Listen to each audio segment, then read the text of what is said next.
আসসালামু আলাইকুম ওয়া রাহমাতুল্লাহি ওয়া বারাকাতুহু।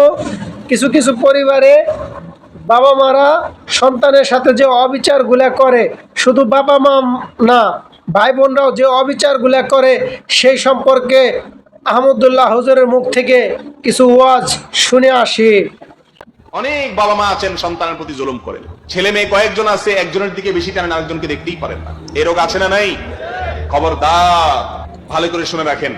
নোমান ইবনে বাশির রাদিয়াল্লাহু তাআলা আনহু বাবার যে হাদিস, নবী সাল্লাল্লাহু আলাইহি সাল্লামের কাছে এসে বলেছেন, ইয়া রাসূলুল্লাহ, আমার এক সন্তানকে কিছু সম্পদ দিয়েছি।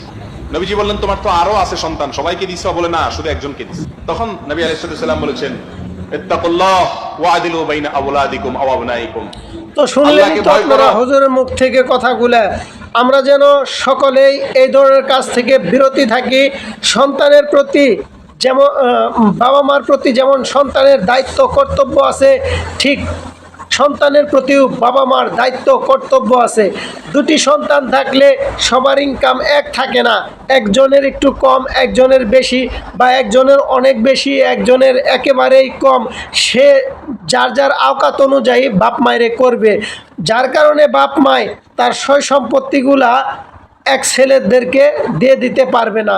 এটা কোনো হাদিসে নাই। এটার জন্য কঠিন বিচার দিনে কাঠগড়ায় দাঁড় হতে হবে আপনাকে। কথাটা মনে রাখেন।